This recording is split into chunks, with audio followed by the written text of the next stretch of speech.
تو ہمارے نبی امام الانبیاء بھی ہیں اور نبی الانبیاء بھی ہیں۔ علامہ سخاوی فرماتے ہیں کہ جس طرح باقی نبی اپنی امتوں میں ہیں، ہمارے نبی کا وہ مقام کن میں ہے؟ نبیوں میں۔ پھر علامہ سخاوی نے ایک اور بحث چھیڑی۔ علامہ سخاوی رحمۃ اللہ علیہ فرماتے ہیں کہ نبی ہوتا تو انسان ہے، مگر انسان ہونے کے ساتھ ساتھ اللہ جل شانہ نبی کو ایسی قوتیں، ایسی چیزیں، ایسی صفات عطا فرماتے ہیں کہ وہ نبی دوسرے تمام انسانوں سے جدا ہو جاتا ہے۔ اس پر علامہ سخاوی رحمہ اللہ تعالی نے اس پر بھی بڑے عجیب حوالے ذکر کیے ہیں، بس 2-3 حوالے ذکر کرتا ہوں۔ علامہ سخاوی رحمۃ اللہ علیہ کہتے ہیں کہ ایک دن نبی کریم صلی اللہ علیہ وسلم ایک عورت کے ہاں تشریف لے گئے، اور آپ علیہ الصلوۃ والسلام ایک گھر میں تشریف لے گئے۔ وہاں صحابی موجود نہیں تھے۔ ان کی بیوی نے جلدی سے کھانے کا انتظام کیا۔ حضور علیہ الصلوۃ والسلام نے پہلا ہی لقمہ اٹھایا تھا، اور اس کو اپنی زبان پہ رکھا، پھر واپس رکھ دیا۔ بلایا خاتون کو اور پوچھا کہ گوشت کہاں سے آیا؟ اس نے عرض کی یا رسول اللہ صلی اللہ علیہ وسلم، پڑوسی گھر میں نہیں تھا، اس کی بیوی نے اپنے شوہر کی اجازت کے بغیر بکری کا بچہ دیا تھا، وہ ذبح کر لیا ہے کہ شام کو شوہر آئے گا، اجازت لے لوں گی۔ حضور نبی کریم صلی اللہ علیہ وسلم نے گوشت کھانے سے انکار کر دیا اور اس کے صدقے کا حکم دیا۔ علامہ سخاوی نے عجیب بات لکھی ہے، کہا میری اور آپ کی زبان کھٹے اور میٹھے کو محسوس کرتی ہے، نبی کی زبان حلال اور حرام کو بھی محسوس کر دیتی ہے۔ کچھ بات سمجھ رہے ہیں؟ نبی انسانوں میں سے انسان تو ہوتا ہے، مگر انسانوں جیسا انسان نہیں ہوتا۔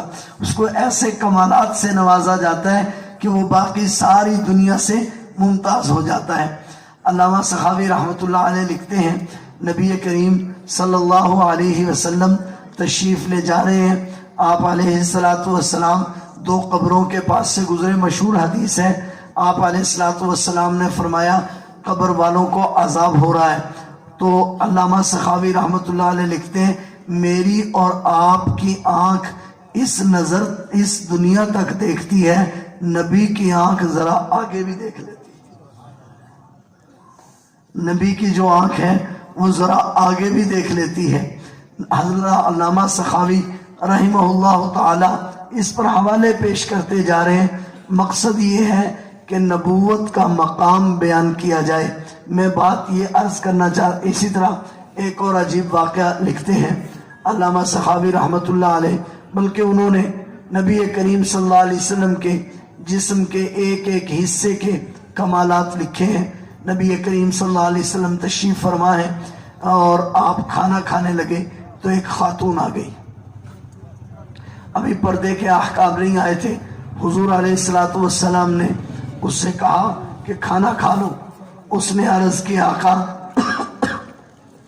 کھانے کی تو مجھے طلب نہیں ہے، البتہ جو بوٹی آپ تناول فرما رہے ہیں اگر یہ بوٹی مجھے دے دیں تو یہ میں کھا لوں۔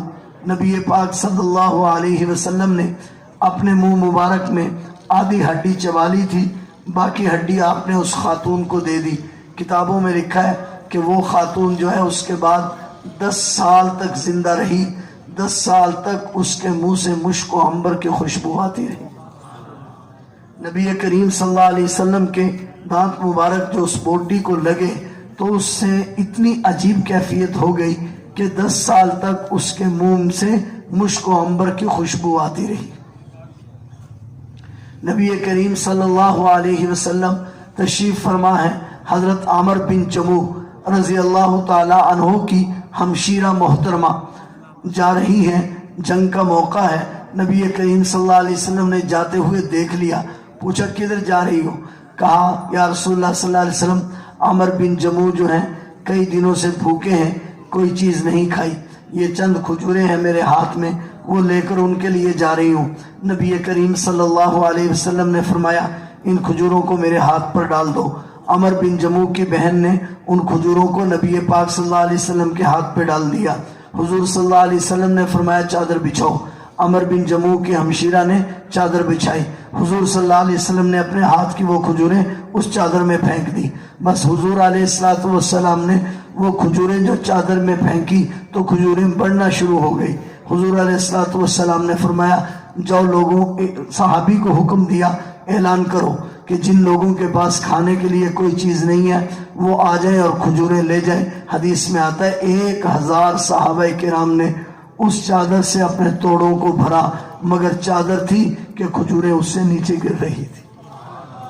یہ حضور علیہ السلام کے ہاتھ کے کمالات ہیں۔ تو علامہ سخاوی نے بہت سارے واقعات نقل کیے ہیں، آپ کی آنکھ کے کمالات، آپ کے کانوں کے کمالات، آپ کی زبان کے کمالات، یہ حضور علیہ السلام کے معجزات میں بھی ان کو شمار کیا گیا ہے۔